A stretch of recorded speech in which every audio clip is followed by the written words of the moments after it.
Mais Frédéric, Ottawa se préoccupe aussi beaucoup des victimes de ces actes criminels. Ça ne date pas d'hier, d'ailleurs. Non, en fait, ça a commencé officiellement en 1988 sous l'ère de Brian Mulroney, un gouvernement progressiste conservateur. Et à l'époque, ils avaient décidé de signer avec tous les ministres de la justice de toutes les provinces la déclaration canadienne des principes fondamentaux de justice relatifs aux victimes de la criminalité.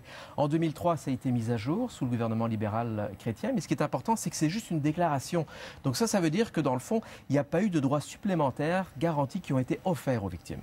Le gouvernement Harper, lui, est arrivé avec une charte des victimes. Oui, une charte, en fait, qui est vraiment très récente. Là. En fait, la majorité des éléments de cette charte ont été mis en vigueur le 23 juillet 2015. Alors, ça offre, en fait, plusieurs droits congrès pour les victimes. D'abord, il y a un droit à l'information, c'est-à-dire qu'il doit avoir un accès assez clair et facile à toutes les données du dossier qui concernent la victime.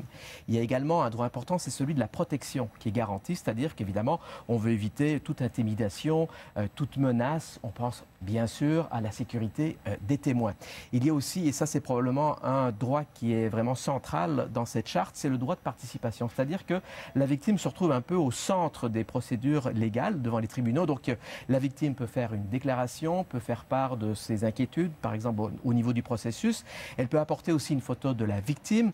Elle peut également assister aux demandes de mise en libération sous condition et de libération conditionnelle. Et puis enfin, le quatrième droit, c'est celui qui concerne le droit de demander un dédommagement. Alors, elle peut en quelque sorte aller devant les tribunaux pour que celui-ci ordonne en fait au criminel de payer toutes les pertes financières qui ont été encourues par le crime. Mais c'est une charte qui est quand même critiquée. Oui, en fait, il y a plusieurs experts juridiques qui disent d'abord, ce sont les provinces et les territoires qui vont devoir administrer en fait les impacts de cette charte. Et d'une province à l'autre, il y a des opinions qui divergent. Il y a aussi des moyens pour mettre en pratique cette charte-là qui divergent.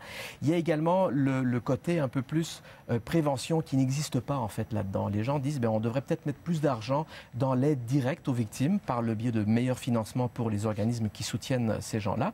Et puis aussi, il y a tout l'aspect juridique qui vient peut-être encore davantage engorger les tribunaux, c'est-à-dire que il y a des démarches qui vont devoir être faites par ces victimes, donc encore une fois, on rajoute d'autres étapes et on le sait, les tribunaux en ont déjà pas mal sur l'assiette. Alors évidemment, on verra ce que ça va se faire, l'efficacité réelle là, de cette charte, parce que c'est quand même relativement nouveau, donc depuis le 23 juillet de cette année seulement, Céline.